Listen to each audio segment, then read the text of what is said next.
The girl in the rain was heavy that night. Big drops fell from the sky like tiny hammers. Sam closed the door of his garage and pulled his jacket tighter. The wind was cold, and he just wanted to get home, drink some hot tea, and forget the world for a while. But then he saw her. She stood near the streetlight, barefoot, soaked, not moving. Her hair stuck to her face, and her clothes were too thin for the weather. She didn't look up, didn't ask for help. She just stood there like a lost shadow. Sam stopped. Something inside him said, "Walk away." But another part said, "Go check." He walked slowly to her. "Hey," he said, "are you okay?" No answer. He tried again. "Do you need help? You're going to freeze out here." She turned her head. Slowly, her eyes were silver, not gray. Not light blue, silver shiny like metal. For a moment, Sam forgot to breathe. "Do you speak English?" he asked. She looked at him, but said nothing. He tried another question. "What's your name?" Still silence. Just those strange glowing eyes staring at him. Sam looked around. No one else was outside. It was late. He couldn't just leave her there. He sighed. "All right," he said. "Come with me." She didn't move. He stepped closer and held out his hand. She looked at it like it was something strange, something she had never seen before. Then, slowly, she reached out and took it. Her hand was cold. Really cold. Sam led her to his house, which was behind the garage. It was small and simple, but warm and dry. He opened the door, and they stepped inside. "Take a seat," he said, pointing to the couch. She sat carefully, looking around like she was seeing a house for the first time. He handed her a towel. She touched it like it was a soft animal.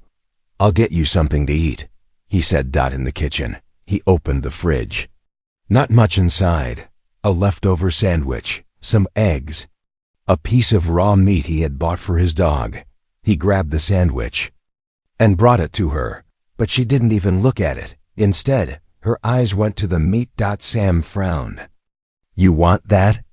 She pointed at the raw meat. He laughed a little. "That's not for humans." But she didn't laugh. She didn't smile. She just looked at the meat again.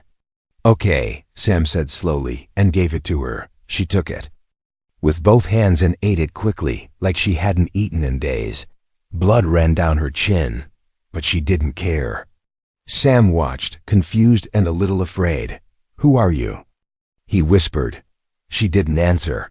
After she finished, she leaned back and closed her eyes. Her body shook a little, maybe from the cold, maybe from fear. Sam brought her a blanket and covered her. "You can sleep here tonight. Tomorrow, we'll figure this out." She opened her eyes and looked at him again. This time, something was different. Not scared, not angry, just calm. Sam turned off the lights and went to his room. But he couldn't sleep. He kept thinking about those eyes, that cold skin, that meat. Something was off. Hours passed. At 3 a.m., he heard a sound, like something heavy falling. He ran to the living room. She was on the floor. He rushed over. "Hey, are you okay?" She opened her eyes. There was a deep cut on her arm. Sam didn't know how it happened. Maybe she fell. Maybe something sharp was on the floor. "I'll get the first aid kit," he said. But as he turned, he stopped. The cut was healing, right in front of his eyes. The skin was pulling together like magic. Blood dried up. Flesh stitched itself back. In seconds, the wound was gone. Sam's mouth fell open. "What the hell?" The girl looked at him. She didn't smile, didn't speak. She just sat up slowly. Sam stepped back. "You're not normal." She didn't deny it. He sat on the floor, his heart beating fast. Rain still tapped against the window. After a long silence, he spoke again. His voice was soft, almost afraid. "You're not from here, are you?" She looked into his eyes. And for the first time, she moved her lips. She nodded. Just once. Stranger in the basement. Sam didn't sleep that night. He sat at the edge of his bed, listening to the rain, thinking about the silver-eyed girl sleeping on his couch. She had healed her own arm in seconds. No scream, no pain, no blood left behind. She wasn't human. He had no idea what she was. At sunrise, he walked back to the living room. She was still there, curled up under the blanket. Her eyes were closed, and she looked peaceful like any regular girl. But Sam knew better now. Quietly, he made coffee and sat across from her. She opened her eyes slowly and looked at him. "Morning," Sam said, trying to sound normal. She just blinked. "You hungry again?" This time, she pointed to the fridge.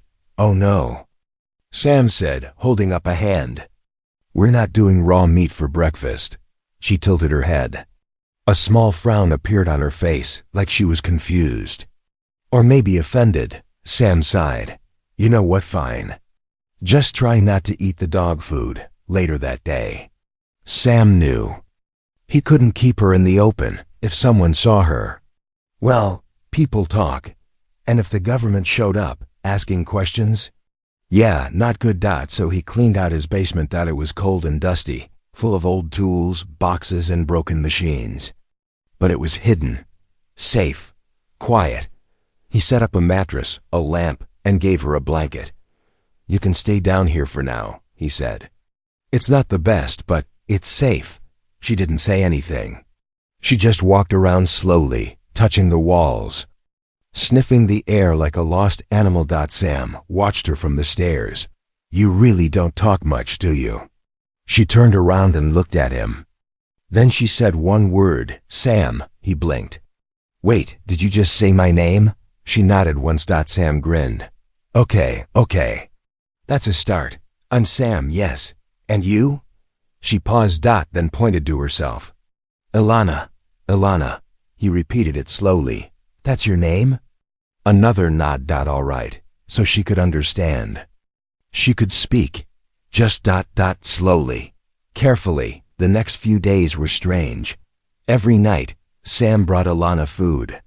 Sometimes cooked, sometimes raw. He was still learning what she liked. She learned new words: cold, light, safe, food, danger. She moved weird sometimes. Her body was too fast, like when she caught a falling cup before it hit the floor. Or when she jumped over the stairs like it was nothing. And her eyes, they changed color at night, soft blue in the day, bright silver in the dark. But the strangest thing, she had a device. One night, Sam walked in and saw her holding it. Small, glowing, metallic. She hid it when she saw him. "Hey, wait," he said. "What's that?" She hesitated, then slowly pulled it out. It looked like a broken remote, half melted, covered in strange symbols.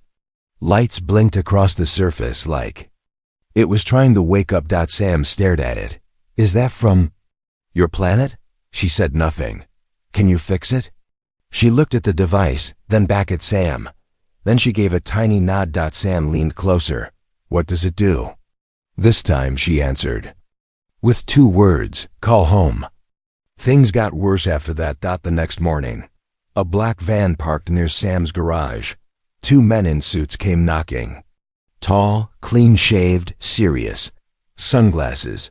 The type that didn't smile. Sam opened the door with fake confidence. "Mr. Carter?"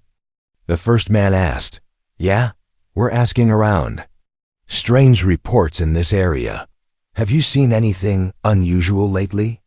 Sam felt a cold shiver in his spine. He shook his head. "Nope. Just me, my tools, and the rain." The second man looked past him into the house. "Mind if we take a look around?" Sam laughed nervously. "Actually, I do. You got a warrant?" Silence. Then one of the men smiled, not a friendly smile. A warning smile. "Let us know if you hear anything unusual." They left. But the van stayed parked for hours. That night, Sam went down to the basement. Ilana was working on her device, wires spread out around her. "People came today," he said quietly. "Looking for you." Ilana looked up. Her face was calm, but her eyes were sharp, focused. "Who are they?" Sam asked. Government? Military? Or your enemies? Ilana didn't speak for a while. Then she said 3 words. They found me. Suddenly, the device in her hands blinked. A small screen opened. A robotic voice echoed in the room. Target signal locked. Sam's heart jumped. What does that mean? Ilana grabbed the device and pressed a button. It turned off. But the light didn't stop. From her skin, a glowing mark appeared on her neck. A symbol. A warning. Sam stepped back. Okay, what the hell is going on? Ilana looked at him. This time, her voice was stronger, clearer. If they come, Earth is not safe. Asterisk, they are watching. The days after the device activated were not normal. The rain stopped, but the silence that followed was heavier than thunder. Ilana stopped speaking. Again, she stayed in the basement, working on her small broken machine, drawing strange maps on the walls with chalk, stars, shapes, lines. None of it made sense to Sam. He watched her from the stairs, feeling more useless every day. Outside, the black van was still parked down the street. Sometimes it moved to another corner. Sometimes it disappeared for a few hours and came back. But Sam could feel it. Someone was always watching the house. One night, the phone rang. Sam jumped. It was almost midnight. No one ever called him that late. He picked it up. Hello? Static. Then a soft click, nothing else. He checked the window. The van's lights were on. Someone was inside. He hung up the phone and locked every door in the house. Twice. Down in the basement. Ilana looked up at him. You have to leave, she said. It was the first thing she'd said in 2 days. What? Sam asked. They're coming. They always come after the signal. Who are they? Ilana paused. Her silver blue eyes narrowed. Hunters. That night, Sam couldn't sleep again. At 3:22 a.m., he heard a buzzing noise. He walked to the window and saw a small flying object. A drone, floating silently outside, right above his mailbox. Black, almost invisible in the dark. Sam grabbed his old baseball bat and ran outside in his pajamas like an angry lunatic. The drone zipped away. But he saw it. It had a red blinking light under it. And a logo, a triangle with a black sun in the middle. Sam smashed the mailbox. Out of pure frustration. Back inside, Ilana was sitting up, holding her device. They are not human, she said softly. Who? Sam asked. She looked at the wall. The ones who follow. They wear human skin, but their eyes don't blink. Later that day, Sam's dog started barking wildly. He rushed outside. The black van was gone, but now there were footprints in the mud behind his house. Not boot prints. Not shoes, long, thin, 3 toes. Alien. Sam felt a chill run down his spine. He turned to go back inside. And stopped. The back door was open. He was sure he had locked it. He ran in, calling for Elana. No answer. Basement door? Still locked. He opened. Ilana was there. But she was standing completely still, her hands glowing faintly blue. Around her feet, the chalk maps had changed, now showing a giant circle and one word written in English. Invasion. Ilana? He whispered. She blinked slowly. They're scanning this planet, one by one, for me. And now, they're close. That evening, Sam went to the library to research. He typed in triangle logo, red sun, black van. Most of the results were conspiracy blogs, forums full of insane theories. But one phrase kept showing up again and again. Project Helios. A secret group, not quite military, not quite alien, something in between. People said they captured non-humans. Some said they experimented on them. Others said they were trying to create a new kind of soldier using alien DNA. Sam leaned back in his chair. Ilana wasn't hiding from aliens. She was hiding from humans working with aliens. When Sam returned home, the front door was wide open. He rushed inside. Ilana? Silence. The couch was flipped. The fridge open. A broken cup on the floor. Sam ran to the basement door. Still locked, he opened it. Ilana was sitting calmly, waiting. In her lap was a strange, smooth stone, glowing like a tiny star. "They know," she said. "What do they know?" Sam asked, stepping closer. "My blood, my light, what I carry inside me." Sam stared at her. "What do you mean?" Ilana looked up. Her eyes were brighter now, almost white. "I'm not just a lost girl. I'm the last key." "Key to what?" She stood, walked to the wall, touched the word invasion. She turned to Sam, and for the first time, her voice didn't sound soft. It sounded powerful. "If I die, the war begins." Outside, the drone returned. But this time, it wasn't alone. 3 more followed, all hovering quietly above the house. Scanning. Sam grabbed his keys. "We have to go. Now." Ilana looked at him. "You would help me, even after all this?" Sam gave a dry, nervous laugh. "I already fed you raw meat and built you a cave in my basement. We passed the normal line a long time ago." She smiled, barely, then she touched his hand. A small light passed from her skin into his. For a moment, Sam saw her world. Fire, ships in the sky, a dark cloud swallowing a city, children running, Ilana screaming, and a voice, "Protect the key." He gasped and pulled back. "What? Did you just—" "No time," Ilana said. "They're here." Escape plan. Sam's truck groaned as he slammed the door and turned the ignition. The old engine coughed, shook, then roared to life. "Hold on," he said. Ilana was in the passenger seat, gripping the broken device with both hands. Her eyes didn't blink. Her jaw was tight. Behind them, 3 black drones hovered above the house, scanning the roof. One sent out a loud ping, like a submarine in the sky. They had seconds. Sam slammed the gas pedal. Gravel flew. The truck fishtailed out of the driveway. The drones followed. They sped down the empty road, wind howling through a cracked window.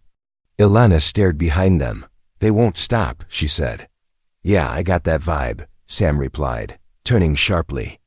Onto an old dirt road. The road led to the forest, an area with no lights, no cameras, and no cell signal. It was the only place Sam could think of where Project Helios, or whatever they were, wouldn't follow. "We're going off-grid," he said. "Grid doesn't matter." "They use pulse scent," Ilana replied. "They smell what I am." "Great," Sam muttered. "Alien bloodhounds, that's fun." They drove for 2 hours through woods and rain, until they reached a metal shack Sam's grandfather used to own, a hunting cabin, long forgotten. No power, no cameras, just silence and old tools. Inside, Ilana sat on a broken wooden chair, breathing hard. Sam lit a candle and pulled a dusty blanket over her. "We can't stay here forever," he said. She nodded. "I know." "Then we need a plan." The next morning, she showed him the device again. It was alive now, glowing brighter. New lights blinking. "I'm fixing it," she said. "What is it really?" Sam asked. "It's not just a phone, is it?" She shook her head. "It's a signal shifter. It hides my energy, my ID code, my soul print." "Soul-print?" Sam raised an eyebrow. "So it's like a cloaking device for you?" "Yes," she whispered, "but it's dying. And if it fails," she pointed up, "they'll send the real hunters." Sam frowned. "You mean the drones weren't the real ones?" "No," she said. "Those were scouts, machines. But the ones who follow—" She paused, her voice turning ice cold. "They wear faces." Sam felt his stomach twist. "Are you saying they steal human bodies?" Later that day, they went into town disguised. Sam wore a hoodie. Ilana borrowed his jacket, sunglasses, and a baseball cap. From a distance, she looked like a quiet teenager, but she walked like a soldier. They stocked up on food, batteries, wire, and an old radio. Sam paid in cash, no phones, no cards, but still he had that feeling. Someone is watching Dot as they left the store. A woman bumped into Alana. She didn't say sorry. Didn't even look surprised. She just stared. Her eyes didn't blink. Ilana grabbed Sam's hand. "We have to go, now." They rushed down the alley behind the store. Behind them, the woman whispered something into her collar. Then, her neck twisted in the wrong direction. Back at the cabin, Ilana worked on the device faster. Wires, signals, alien metal. Sam watched, trying to help, trying not to panic. "What happens if they find us before you finish?" She looked up. "Then Earth dies," Sam almost laughed. Right, casual, no pressure. But Ilana was serious. "They're not after me. They're after what I'm hiding." She opened her hand. Inside her palm was a glowing crystal, not like a diamond. This thing moved like a heartbeat. Sam leaned closer. "What is that?" Ilana didn't blink. "It's a star-core seed. One of the last." "A what now?"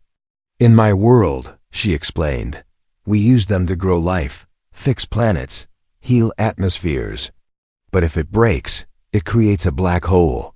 Sam backed up a step. "Oh, so small shiny object equals world-ending explosion?"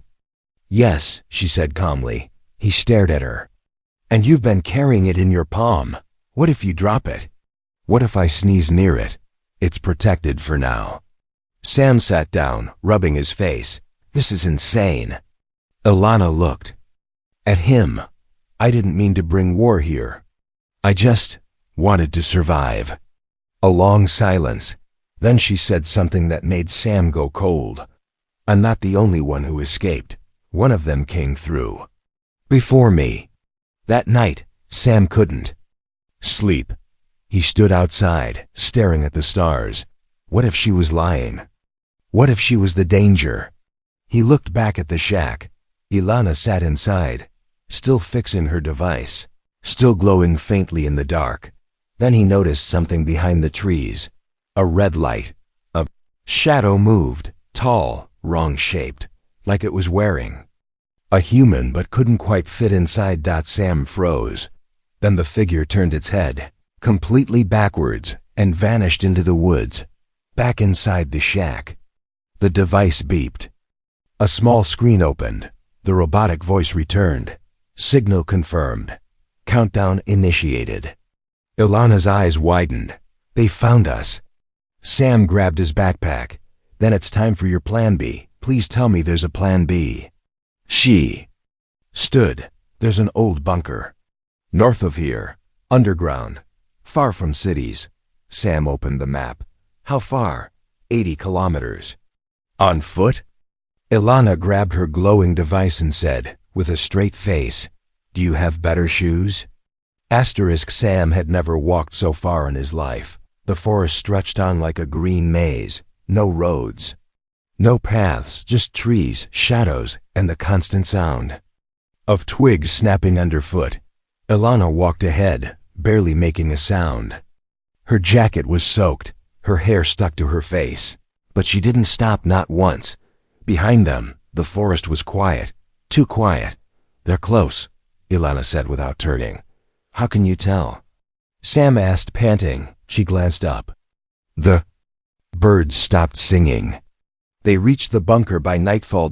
It was buried under a hill, covered in vines.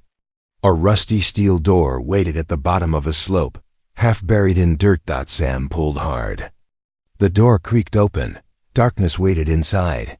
"No one's used this place in years," he muttered. "That's why it's perfect," Ilana replied. They stepped inside. The air was thick with dust.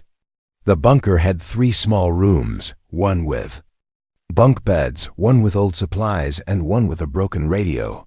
Ilana touched the walls. "This metal," she said. "It's laced with cobalt. Blocks pulse scent. They can't find us here." Sam sat down on the cold floor. "Good. I'd like not dying for at least one more night." But that night, Sam had a strange dream. He saw Ilana, but not his Ilana. She was floating, dressed in white, her eyes full of fire. Behind her, planets burned like paper.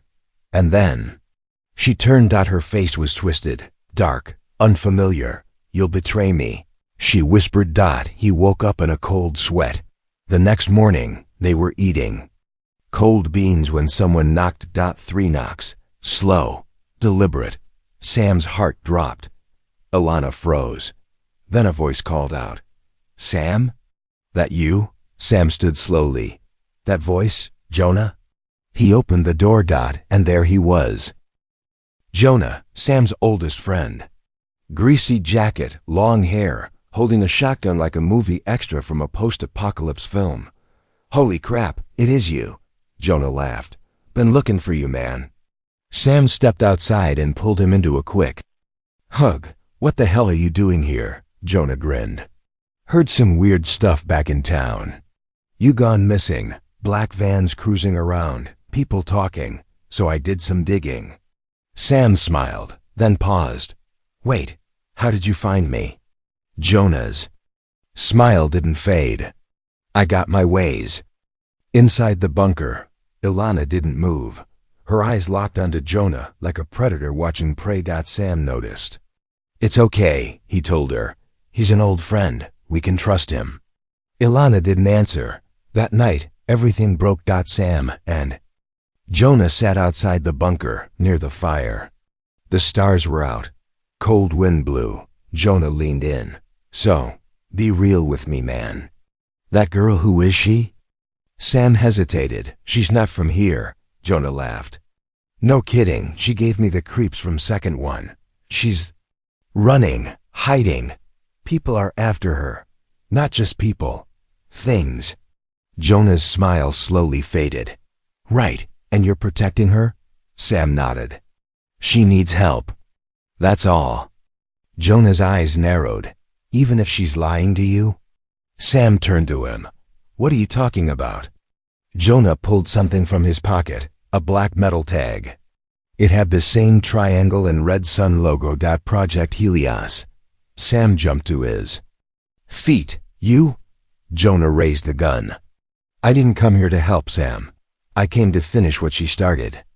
Inside the bunker, Ilana stood still. Her eyes were glowing again. The walls shook slightly. Sam backed away. "You're with them?" Jonah shrugged. "Not with. I was recruited.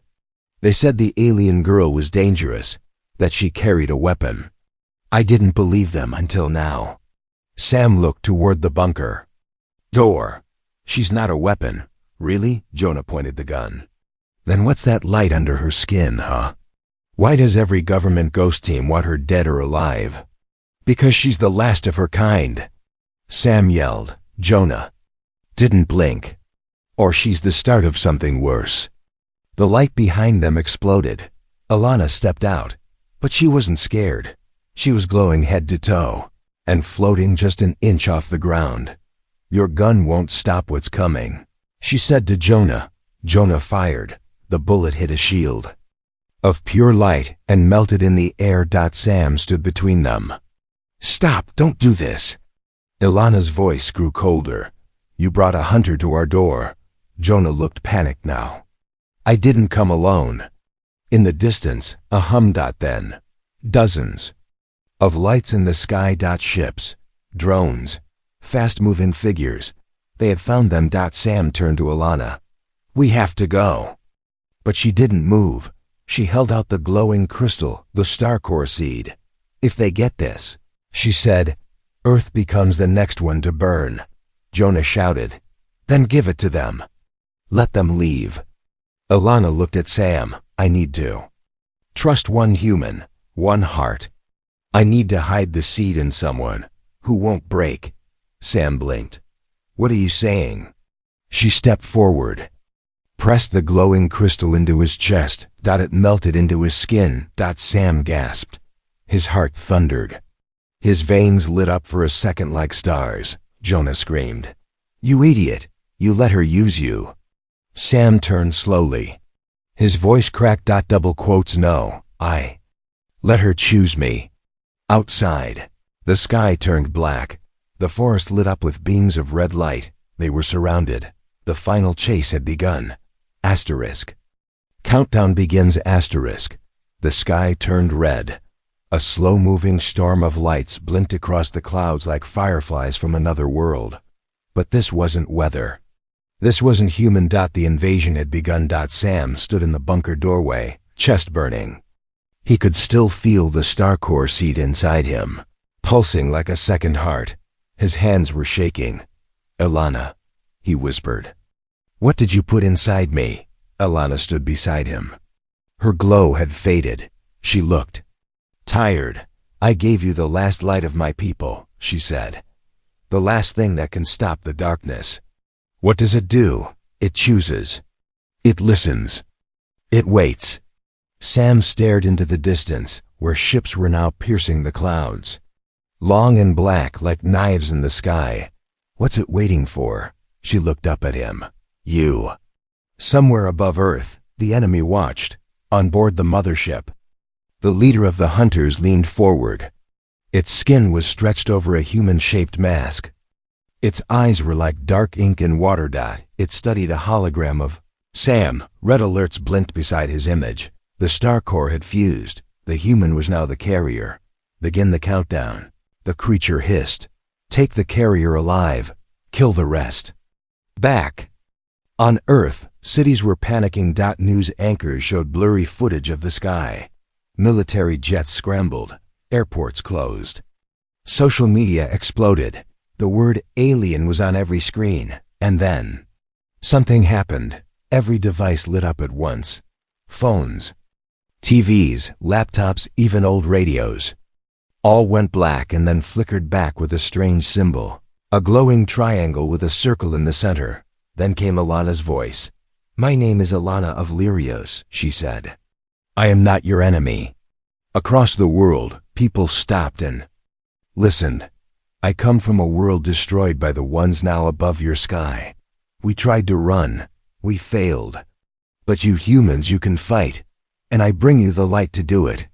Sam stared at her in disbelief. "You just told the whole world?" She nodded. "They need to know. Before the hunters take control of your sky." But not everyone believed. Governments panicked.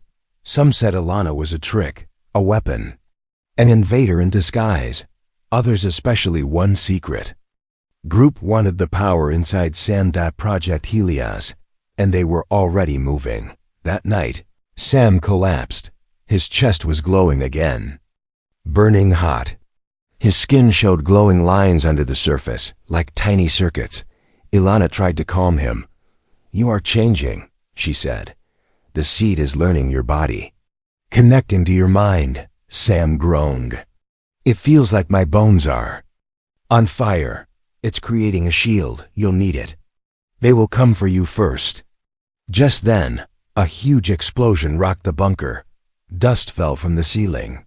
The door bent inward. Sam and Ilana ran to the exit, but it was too late. Project Helios had found them. Soldiers in black stormed the bunker, silent, perfectly trained. They wore masks, but Sam could see their eyes, cold, focused. One of them raised a scanner. It beeped red when pointed at Sam. "There he is. Carrier acquired." The soldiers aimed their weapons. Sam raised his hands. "Wait, please." But Ilana stepped in front of him. "No," she said. "You'll have to go through me." The lead soldier chuckled. "I was hoping you'd say that." The fight was quick, brutal. Glowing energy from Ilana's hands smashed the floor. Sam tried to run, but his legs gave out.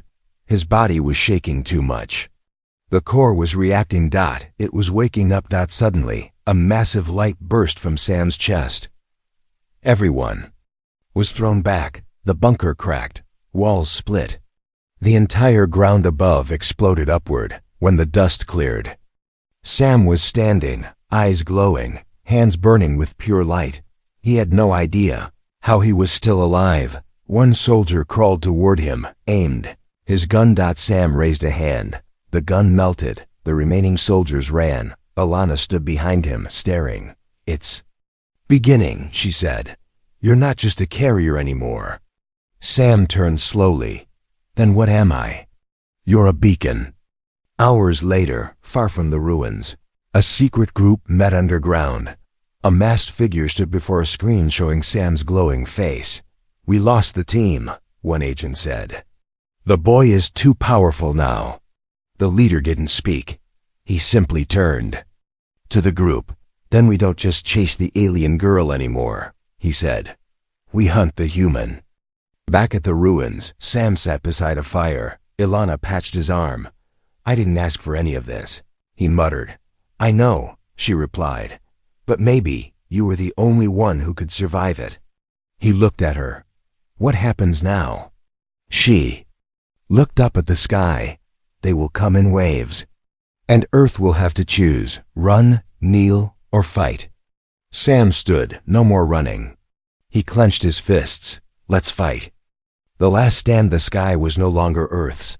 Above every city, every ocean, and every forest they had arrived. The hunters, massive black ships covered the clouds. Smaller ships dropped like silent daggers, parking themselves across the globe. They didn't attack yet. They waited, because they were looking for one thing. Sam, and Sam was no longer just Sam. He stood on a mountaintop, the ruined bunker behind him, his body glowing with the living power of the star core. His heartbeat echoed like thunder in his ears. The light inside him was growing faster now, stronger. Too strong. He could feel it. "Something's changing," he told Ilana. "The power, it's too much. I don't think I can hold it." Ilana stood beside him, wind blowing her hair back, her face calm but tired. "You're not supposed to hold it forever," she said. Sam frowned. "What do you mean?" She looked him straight in the eyes. "You're a carrier, yes, but in the end, you're meant to be the trigger." Across Earth, people watched the sky. Some ran, some prayed. Others picked up weapons. The hunters broadcast a simple message on every screen: surrender the beacon, or this planet ends. Governments panicked. Armies prepared. But they didn't understand. The fight was not between armies anymore. It was between a boy and a war machine. Sam and Ilana traveled to the only place left where the signal could reach every hunter ship at once. A high-tech satellite station. In the desert, long abandoned by humans, but still operational. One last hope. They walked through sand and silence. Sam's glow lit the way. "Ilana," he said quietly. "Why me?" "You helped a girl in the rain," she said simply. "That's it. You didn't ask who or what. You didn't run. You gave shelter. And then you gave everything." Sam looked down. "I'm scared," she smiled. "So was I until I met you." At the station, the system came online. Ilana worked fast, hands flying across controls. Sam stood by the main uplink, his chest glowing brighter with each second. "This beam will send your signal into their ships," she said. "If the star core releases fully, it can destroy the entire fleet." Sam stared at the panel. "And me?" She didn't answer. He turned to her. "What happens to me, Ilana?" Silence. Then her eyes filled with tears. "You'll burn brighter than anything, and then you'll be gone." Just then, the roof exploded. The hunters had arrived, tall figures in human skin, black veins crawling up their necks, hollow eyes. Voices like static and poison. "We found you," one of them hissed. Ilana stood in front of Sam. "You're too late." They raised weapons. She raised her hands. Boom. A shockwave of blue light threw them back. But more came, dozens, hundreds. They were everywhere. And behind them, the mothership was descending, bigger than a city, blocking out the sun. Sam turned to Ilana. "Start the signal, but you'll do it." Ilana hit the panel. A deep hum filled the air. The tower lit up like a lighthouse. The core inside Sam responded, rising in his chest like a sun being born. He screamed. His body lifted off the ground. Glowing lines wrapped around his skin like armor. The hunters roared and rushed forward. Sam opened his eyes, pure white. No pupils, no fear. He raised his arms, and the sky cracked. All over the world, ships shook. Power lines burst. Screens exploded. The mothership tried to pull away, but it was too late. Sam's light reached it first. A golden beam shot from the tower threw him into the sky and into every enemy ship in orbit. One by one, the hunters' vessels imploded. Silent, beautiful, final. Back on Earth, the ground split under Sam's feet. He floated higher, his body burning with raw energy. Pieces of his past flashed through his mind, his old garage, his dog. The rainy night he met her and then Ilana. He turned to her. "I'm not ready," he whispered. "You are," she said, crying now. "You always were." He smiled and let go. The explosion could be seen from space. A column of golden light erupted from Earth like a second sun. The mothership split into dust. The sky cleared. And then silence. No more ships. No more drones. No more hunters. 1 week later. The world was still stunned. Alien ships gone. No invasion, just a boy. And a message. In every country, across every screen. A simple message appeared, sent before the final burst. Protect what is good. Light lives in those who shelter the lost. Don't become what destroyed me. Sam Carter. 27. Mechanic, human. Gone. Hero. Elan. I stood alone on the same mountaintop. In her hand, a small piece of crystal glowing faintly. She looked up at the stars and whispered, "I'll watch for you."